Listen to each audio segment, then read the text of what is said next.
Back at the start of September, I was invited by Nissan to attend the launch of the 2018 Nissan LEAF in Tokyo, Japan. As well as get to see the new second-generation LEAF up close and personal, I was able to ask a bucket load of questions of Nissan's engineering team, as well as pass on some of your questions to Nissan about range, price and performance.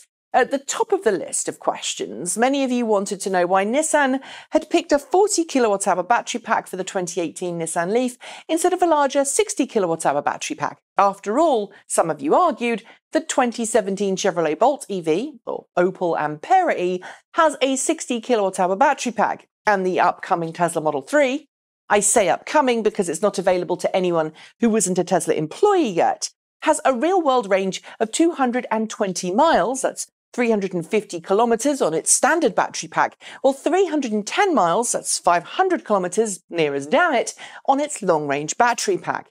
A 40 kilowatt-hour battery pack and 150 mile, that's 240 kilometre range, just couldn't compete, some of you argued. Some of you even stated that Nissan was trying to kill the electric car by purposely making the 2018 LEAF a damp squib on range. Yet, when I asked about the range and battery capacity at the launch, Nissan's engineers smiled and noted that the longer-range battery packs meant a higher sticker price, and that, I was told, would put some people off buying the LEAF. Since Nissan wanted to make the LEAF appeal to everyone, not just electric car drivers, Nissan intimated that the price was as important to the car's success as its range. I've got to admit that while I certainly saw the validity of that argument, not all of you did. Many of you said that the LEAF's estimated 150-mile range was just not enough for the LEAF to be competitive, especially when sold in markets where other, similarly priced long-range cars, like the Tesla Model 3 and the Chevrolet Bolt EV, were available. But last week, Nissan confirmed that since launch, it sold more than 9,000 LEAFs, split between the initial launch markets of Europe and Japan. That's far more than the initial launch sales for the Chevrolet Bolt EV, although it was sold in a smaller number of places, but it does raise a simple question. Did Nissan get the equation between range and price right after all? Sadly, answering this question isn't straightforward because there are some considerations here that can confuse matters, and they have to do with availability and markets. You see, the 2018 Nissan LEAF is currently available in Japan and Europe, but not the US yet. And in Japan, there's no competition from the Chevrolet Bolt EV because it isn't sold there. And the Tesla Model 3 isn't available to regular customers in its home market of the US, let alone Japan or Europe. In fact, there's no direct competition to the LEAF in Japan, at least not at the price point at which the LEAF is being sold.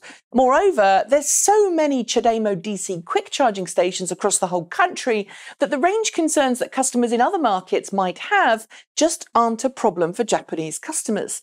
So how about Europe? Well, the Bolt EV isn't sold there either.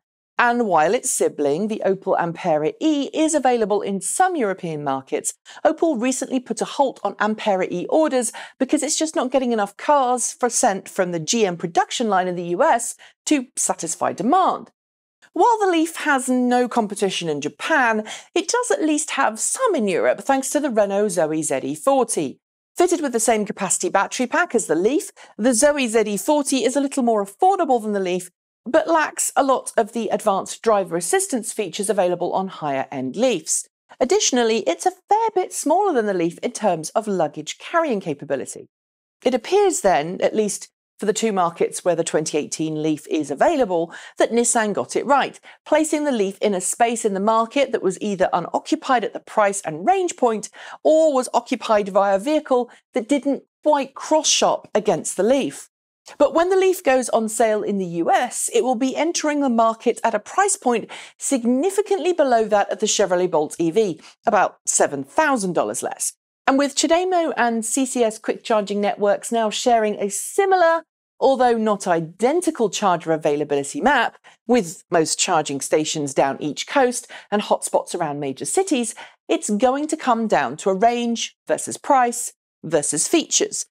Right now, it looks as if it's going to come down between the Bolt EV and the LEAF, with those who worry about longer distance travel, suffer range anxiety with vehicles of less than 200 miles, or have limited charging availability going with a Tesla.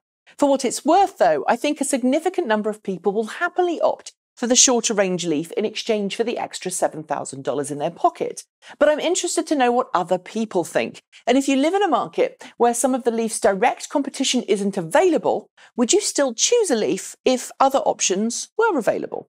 That's it. Don't forget to like, comment and subscribe. Hit the notification bell to hear the moment a new show is uploaded, and click the Patreon link at the end of this video or in the description below if you want to help me make more of these videos. Until next time, keep evolving.